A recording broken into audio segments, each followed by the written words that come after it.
Bonjour, ici Micheline Bourque. Je suis avec Jean-Baptiste Audrely. Jean-Baptiste, moi je te connais, je t'adore, je suis une fan de toi.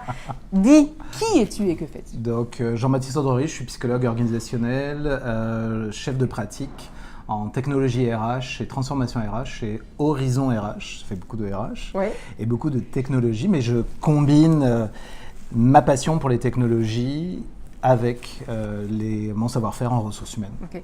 Si vous voulez savoir ce qui s'en vient côté technologie et RH, intelligence artificielle et toutes ces choses-là, lui, il connaît ça. Mais aujourd'hui, on est là à sa rencontre parce qu'on passe au test. On veut savoir, pour lui, qu'est-ce que c'est la bienveillance? C'est quoi ta définition, Jean-Baptiste, de la bienveillance? Une définition, écoute, pour moi, ça passe par des étapes, je dirais, des éléments d'écoute. Okay. Et de respect, okay. Du besoin de l'autre et aussi de la connaissance de l'autre pour pouvoir s'assurer que l'autre est à son meilleur, mais dans les meilleures conditions, dans les bonnes conditions. Puis d'avoir de la bienveillance, après il y a plein d'autres petites notions qui vont venir en arrière, bien évidemment. Une forme de neutralité, la confiance, des éléments d'accompagnement.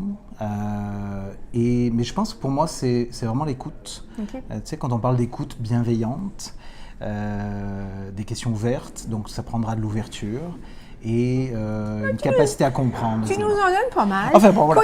Côté synonyme, maintenant, tu en as déjà mentionné, je pense, des synonymes qui viennent à l'esprit pour parler de bienveillance. C'est quoi, rapidement, là? Écoute, ouverture, respect. Ouverture, respect. Je pense que tu l'as dit tantôt. Oui. Maintenant, au niveau de ton organisation, ou de façon générale, si tu préfères, est-ce que, chez vous, on est bienveillant? Puis comment ça se manifeste? Alors, c'est marrant parce que, en fait, c'est un des éléments que j'ai changé récemment d'entreprise, début d'année. Et quand j'ai rencontré le fondateur de l'entreprise, Horizon RH, j'ai vraiment voulu m'assurer, si tu veux, qu'il ait des valeurs, une éthique. Et en fait, c'est quelque chose que j'ai regardé. Et notamment, je l'ai vu au travers de sa politesse et un élément pour moi qui était un élément de bienveillance. Alors, c'est peut-être un peu bizarre, mais il était très transparent dans ce qu'il attendait, dans ce qu'il souhaitait. Et il a voulu me montrer qu'est-ce qu'il faisait et me laisser réagir à ce qu'il faisait. Lui, il avait besoin de quelqu'un. Moi, je cherchais une nouvelle opportunité en technologie et RH. Il était la personne désignée avec qui j'avais envie de travailler. Mais il m'a vraiment laissé... il m'a dit, regarde, je te montre, j'ouvre les livres, je te montre ce que je fais. Si ça te plaît, dis-le-moi. Si tu as des choses à me commenter, dis-le-moi. Puis en fait, ce qui l'intéressait, c'était voir comment j'allais réagir à ça.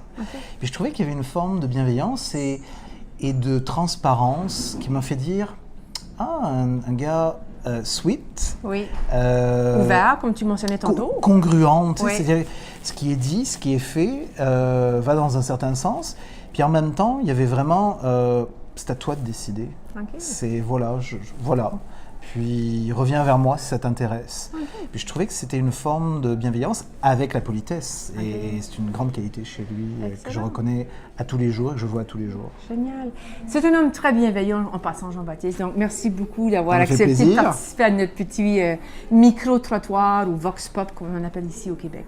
Bon succès à toi. Merci Micheline, à bientôt.